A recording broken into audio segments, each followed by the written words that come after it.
हरियाणा की हर अपडेट के लिए बेल आइकन दबाएं और सब्सक्राइब करें STV हरियाणा न्यूज। नमस्कार, हरियाणा न्यूज देख रहे हैं आप और मैं हूं आपके साथ सोनिया सत्तानीता। रुक कर लेते फटाफट हरियाणा की ओर। हमारे इस बुलेटिन में हम आपको हरियाणा की मुख्य खबरों से मुखातिब कराएंगे। सोनीपत में इनेलो को बड़ा झटका लगा है। कांग्रेस से राज्यसभा सांसद दीपेंद्र हुड्डा की मौजूदगी में इनेलो के जिला अध्यक्ष सुरेंद्र छिकारा और इनेलो से जुड़े कई जिला स्तर के नेता कांग्रेस में शामिल हुए।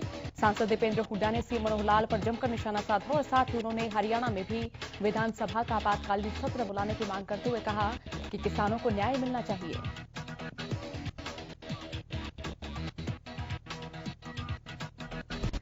इनेलो नेता अभय चौटाला ने चंडीगढ़ में प्रेस कॉन्फ्रेंस करते हुए किसानों के आंदोलन पर सरकार पर निशाना साधा। अभय चौटाला ने कहा कि सरकार को किसानों के खिलाफ लिए गए फैसलों को वापस लेना चाहिए।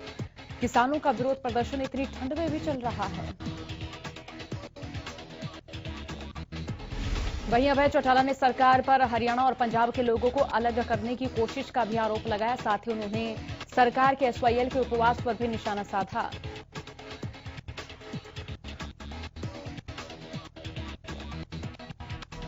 कृषि कानूनों के खिलाफ किसानों का आंदोलन 27वें दिन भी जारी है। कृषि कानूनों के खिलाफ दिल्ली और आसपास के क्षेत्रों में डटे किसानों ने आंदोलन को और तेज करने की कवायद शुरू कर दी है। किसानों ने सोमवार से अनिश्चितकालीन हड़ताल शुरू की है। किसानों का समूह बारी बारी से 24 घंटे की भूख हड़ताल पर बैठ रहा है। दिल्ली के सिंघू बॉर्डर पर आज किसानों की अहम बैठक होगी। इस बैठक में सरकार के प्रस्ताव पर किसान संगठन चर्चा करेंगे। बता दें कि केंद्र सरकार ने 40 किसान संगठनों को पत्र लिखा था और उनसे बातचीत के लिए आग्रह किया था।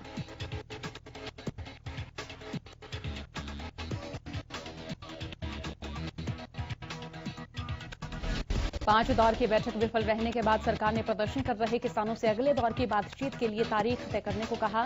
सरकार 40 किसान संगठनों से बातचीत के लिए तैयार है और माना जा रहा है कि सब कुछ सामान्य रहा तो किसान दिवस पर 23 दिसंबर बुधवार को बातचीत की नए सिरे से शुरुआत हो सकती है।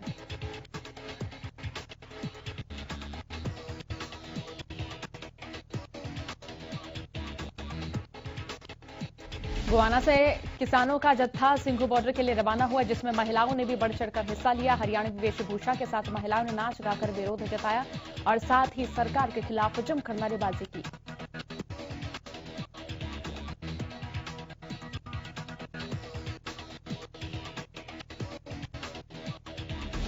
वहीं महिलाओं ने मोदी सरकार को चेताया कि अगर मोदी सरकार ने किसानों की मांगों को पूरा नहीं किया तो हरियाणा की महिलाएं झांसी की रानी का रूप धारण कर लेंगी और पूरा हरियाणा दिल्ली पहुंच जाएगा।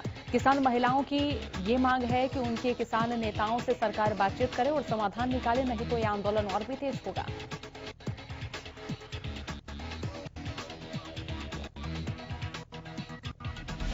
वहीं भारतीय किसान यूनियन के प्रदेश उपाध्यक्ष सत्यवान नरवाल ने कहा कि सरकार किसानों के मुद्दों को भटकाने के लिए SYL के मुद्दे पर जोर दे रहे। उन्होंने कहा कि हरियाणा और पंजाब के किसान अब समझ चुके हैं और SYL मुद्दे को किसान आंदोलन के बाद आपस में बैठकर सुलझा लेंगे।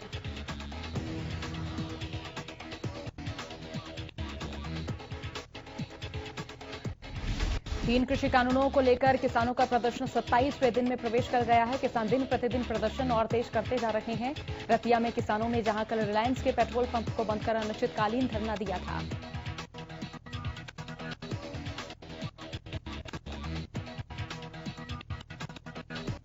तो वहीं मंगलवार को भी किसानों ने रिलायंस जियो के मोबाइल टावरों को बंद कर दिया। कई गांवों में किसानों ने टावरों को बंद कर केंद्र सरकार के खिलाफ जमकर प्रदर्शन किया।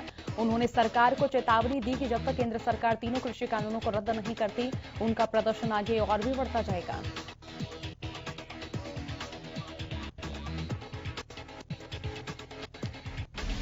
किसान बड़ी संख्या में दिल्ली बॉर्डर को घेरे हुए हैं और प्रदर्शन कर रहे हैं। वहीं उनके पीछे उनकी पत्नी और बच्चे खेत खलिहान संभाल रहे हैं। लगातार पड़ रही कड़कड़ाती ठंड और खुले आसमान के नीचे बैठे उनके परिजनों की अब बेटियों को चिंता सताने लगी है। बेटियों ने अपनों के लिए पीएम नरेंद्र मोदी को पत्र लिखा।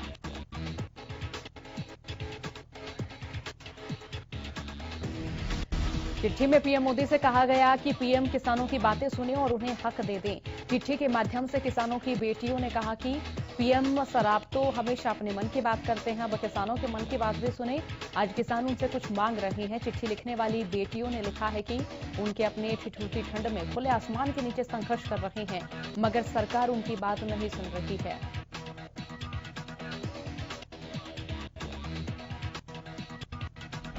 किसान आंदोलन के चलते दिल्ली आने जाने वाली बसों की सेवाएं प्रभावित हुई हैं। परिवहन मंत्री मूलचंद शर्मा ने कहा कि आंदोलन की वजह से हरियाणा रोडवेज विभाग पूरी तरह से प्रभावित हुआ। ट्रांसपोर्ट विभाग का रेवेन्यू भी लगातार घाटे में जा रहा है।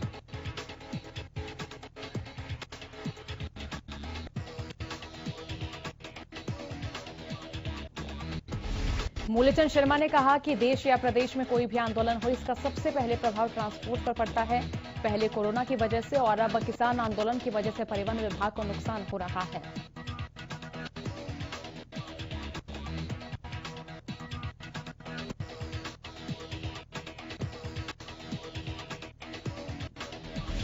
उन्होंने कहा कि तीनों कृषि कानून पूरी तरह से किसानों के हित में हैं और आने वाले समय में किसानों को भी इसका फायदा मिलेगा। वहीं ओवरलोडिंग पर परिवहन मंत्री ने कहा कि इसके खिलाफ एनजीटी के तहत कार्रवाई की जाएगी।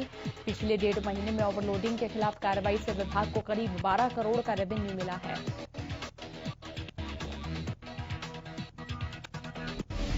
प्रदेश में कोरोना के आंकड़ों में लगातार सुधार देखा जा रहा है। पिछले 24 घंटे में 553 नए मरीजों की पुष्टि हुई और वहीं गुरुग्राम से 127 और फरीदाबाद से 71 नए के सामने आए। हिसार से 20 और पानीपत से 29 नए मामले सामने आए।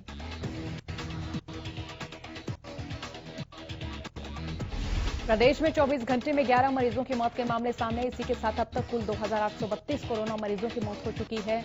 हरियाणा में कुल 2,58,197 के सामने आ चुके हैं और वहीं एक दिन में 905 मरीजों ने कोरोना को मात दी।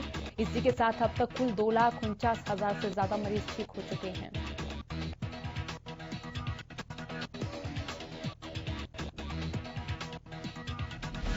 झज्जर में 5 साल की मासूम के साथ दुष्कर्म करने के बाद उसकी हत्या किए जाने के बाद लोगों में रोष है। लोग लगातार आरोपी को फांसी की सजा देने की मांग कर रहे हैं और बच्ची के परिजनों ने पुलिस के कार्यप्रणाली पर भी प्रश्न उठाए और इस वारदात से गुस्साए लोगों ने शहर भर में कैंडल मार्च निकालकर रोष जताया। इस दौरान लोगों ने आरोपी को फांसी देने की मांग करने के साथ साथ नारेबाजी भी की। झज्जर में 5 साल की मासूम के साथ दरिंदगी के बाद उसकी हत्या कर दी गई। इस मामले पर अब सियासी बयानबाजियां शुरू हो गई है। कांग्रेस प्रदेश अध्यक्षा कुमारी शैलजा ने इस दरिंदगी के बाद मासूम की हत्या को लेकर सरकार को निशाने पर लिया है।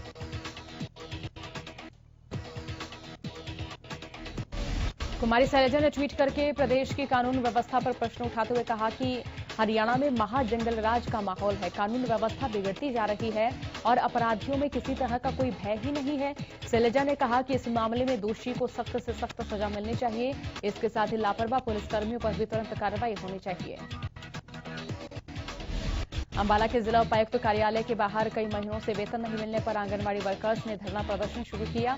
आंगनबाड़ी वर्कर्स का कहना है कि वेतन नहीं मिलने से घरों के खर्चे तक निकाल पाना उनके लिए मुश्किल हो रहा है, लेकिन प्रशासनिक अधिकारी आश्वासन देकर बाद में भूल जाते हैं।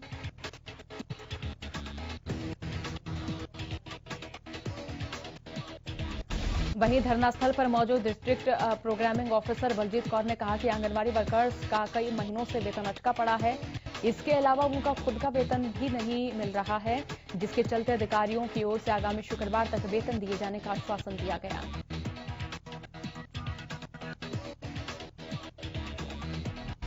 फरीदाबाद में चाइल्ड हेल्पलाइन की टीम और स्टेट क्राइम की टीम ने संयुक्त ऑपरेशन चलाए। इस दौरान चाइल्ड हेल्पलाइन की टीम और स्टेट क्राइम की टीम ने 2 बच्चों को एक वर्कशॉप से और 2 बच्चों को एक सर्विस स्टेशन से बाल मजदूरी से मुक्त कराया।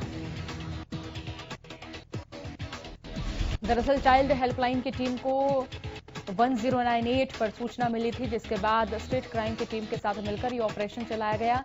चाइल्ड हेल्पलाइन टीम के अधिकारी रविंद्र ने बताया कि आरोपी मालिकों के खिलाफ जेजे एक्ट के तहत कार्रवाई अमल में लाई जाएगी।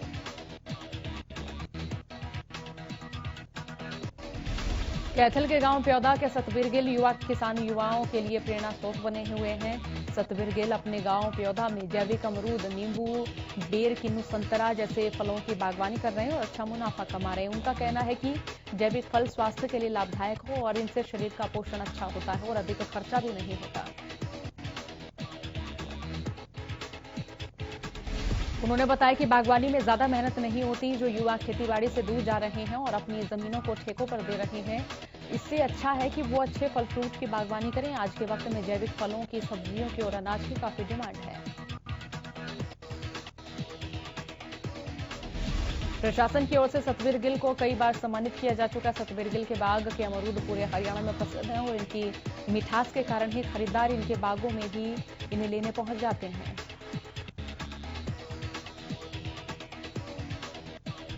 फतेहाबाद के गांव अहराबाग के नजदीक डिस्ट्रीब्यूटर नहर में दरार आने से सैकड़ों एकड़ फसल जलमग्न हो गई। बताया जा रहा है कि नहर में तड़के 3 बजे अचानक बड़ी दरार आ गई और नहर से पानी खेतों की ओर बढ़ने लगा।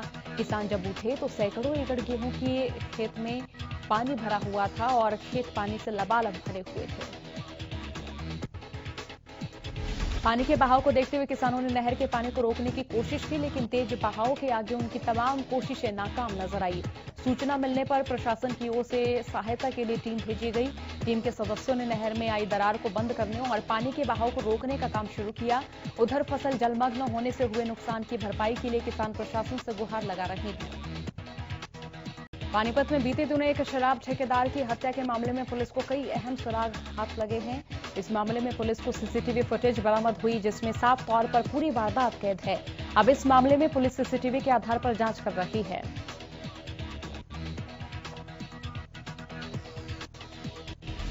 बता दें कि 19 दिसंबर को पानीपत के नूरवाला क्षेत्र में कुछ बदमाश शराब का ठेका चलाने वाले अजीत को मारने के लिए गए और इसी बीच क्रॉस फायरिंग के दौरान एक बदमाश की मौत हो गई, जबकि 3 बदमाश मौके से फरार हो गए थे। फिलहाल पुलिस पूरे मामले की गहनता से जांच कर रही है।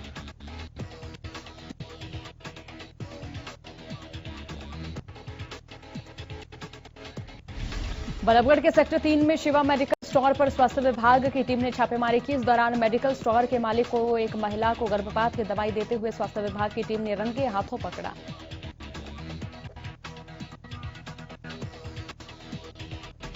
बता दें, स्वास्थ्य विभाग की टीम को काफी लंबे समय से मेडिकल स्टोर के खिलाफ गर्भपात की दवाइयां देने की शिकायत मिल रही थी और इसी के चलते स्वास्थ्य विभाग की टीम ने पहले टीम का गठन किया और उसके बाद मेडिकल स्टोर के मालिक को रंगे हाथ गर्भपात की दवाइयां देते हुए पकड़ लिया।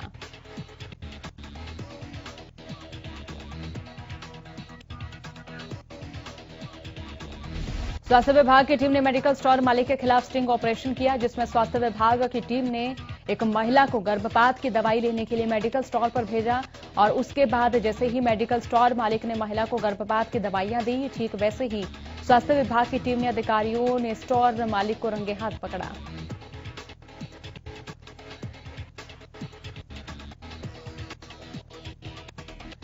अंबाला की सेंट्रल जेल एक बार फिर सुर्खियों में है। जेल में तलाशी के दौरान नशीला पदार्थ और 10 मोबाइल फोन बरामद हुए। हैरत की बात तो ये है कि इस मामले में जेल के ही कर्मचारी की संलिप्तता पाई गई है।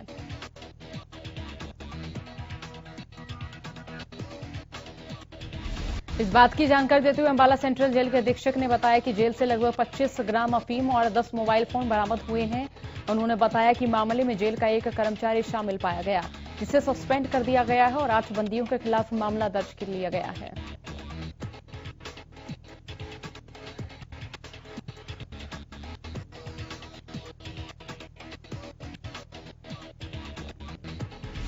फतेहाबाद में आपसी विवाद को लेकर युवक को पीट कर अधमरा करने का मामला सामने आया। युवक की सरेआम पिटाई का वीडियो सामने आया है।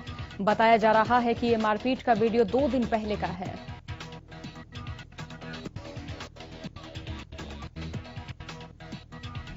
वीडियो में देखा जा सकता है कि कैसे कुछ युवकों ने आपसी विवाद के चलते युवक को डंडों से पीट कर अधमरा किया। घायल युवक को गंभीर स्थिति में फतेहाबाद के नागरिक अस्पताल में भर्ती कराया गया। थाना इंचार्ज का कहना है कि पीड़ित युवक के बयान के आधार पर आरोपियों पर कार्रवाई की जाएगी।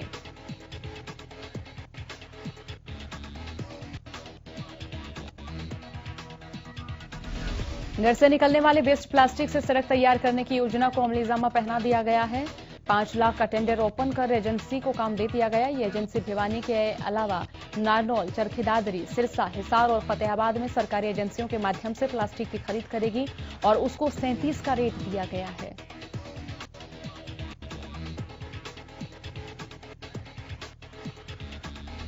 सभी जिलों से तकरीबन 142 मीट्रिक टन प्लास्टिक उठाया जाएगा। ये वक्त पर पीडब्ल्यूडी को दिया जाएगा। पीडब्ल्यूडी की ओर से पूरे प्रदेश में सड़क निर्माण कार्य किया जाएगा और सड़क के अंदर प्रयोग होने वाले तारकोल में ही प्लास्टिक को गलाने की योजना बनाई गई है।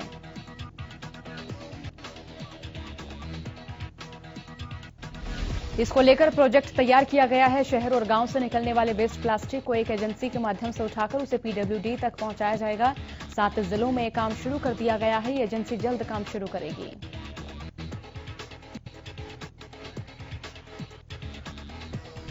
फतेहाबाद की मातूराम कॉलोनी में महिला के घर पर पथराव करने का मामला सामने आया। पड़ोस में रहने वाले युवकों ने पुरानी रंजिश के चलते महिला के घर पर पथराव किया। घटना देर रात की बताई जा रही है। महिला के परिवार के लोगों ने पथराव करते युवकों की वीडियो बनाई।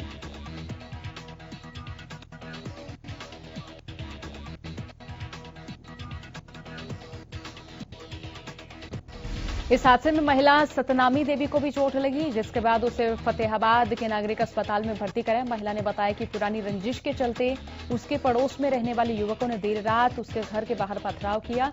घर के बाहर युवकों की ओर से ईंटें बरसाई गई। इस मामले में पुलिस को शिकायत दे दी गई है। पुलिस की ओर से मामले में बयान दर्ज करवा लिए गए हैं और आगामी कार्रवाई की जा रही है।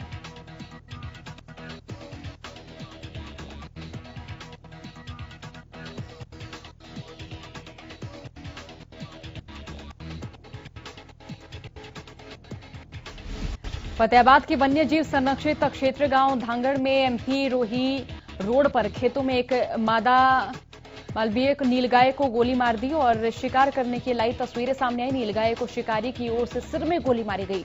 मादा नीलगाय को गोली मारने की घटना नजदीक एक सीसीटीवी में कैद हो गई, जिसके बाद स्थानीय वन्य जीव प्रेमियों में रोष का माहौल है।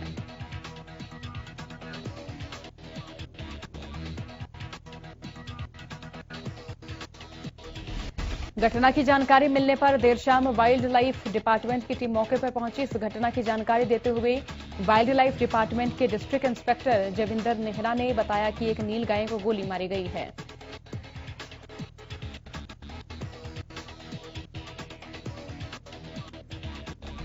घटनास्थल पर जाकर जांच की गई तो मादा नीलगाय के सिर में गोली लगी हुई पाई गई। वाइल्ड लाइफ एक्ट के तहत प्राथमिक तौर पर रिपोर्ट दर्ज कर ली गई है और इस घटना को अंजाम देने वाले आरोपियों की पहचान की गई है। इसके साथ ही आगे की कार्रवाई की जा रही है। दक्षिण हरियाणा बिजली वितरण निगम की ओर से बिल न भरने वाले लोगों पर शिकंजा कसना शुरू कर दिया गया, जिसके चलते लोगों के कनेक्शन विभाग की ओर से काटे जा रहे हैं। और ये जानकारी निगम के एसडीओ अमित कुमार ने दी। एसडीओ ने बताया कि निगम का करोड़ों रुपए का बिल बकाया है, जिसके चलते रिकवरी के लिए विभाग की अलग अलग टीमें काम कर रही हैं। उन्होंने बताया कि जिन लोगों के बिजली बिल में कोई दिक्कत है वो किसी भी समय कार्यालय में आकर बिल ठीक करवाने के बाद भुगतान कर सकता है। पूरे मामले को लेकर एसडीओ अमित कुमार ने बताया कि शहर में बिजली चोरी को रोकने के लिए उनकी टीमें लगातार छापेमारी कर रही हैं। अब तक 50 से ज्यादा चोरी के केस पकड़े जा चुके हैं। उन्होंने बताया कि बिजली चोरी को किसी भी तरह से बर्दाश्त नहीं किया जाएगा।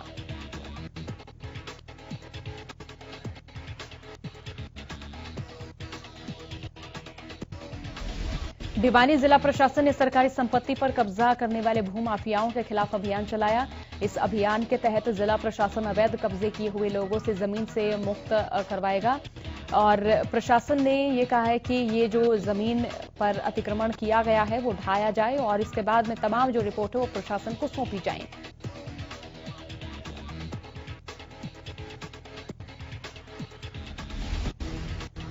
फिलहाल के लिए फटाफट हरियाणा में इतना ही। बने रहिए हरियाणा न्यूज के साथ। नमस्कार।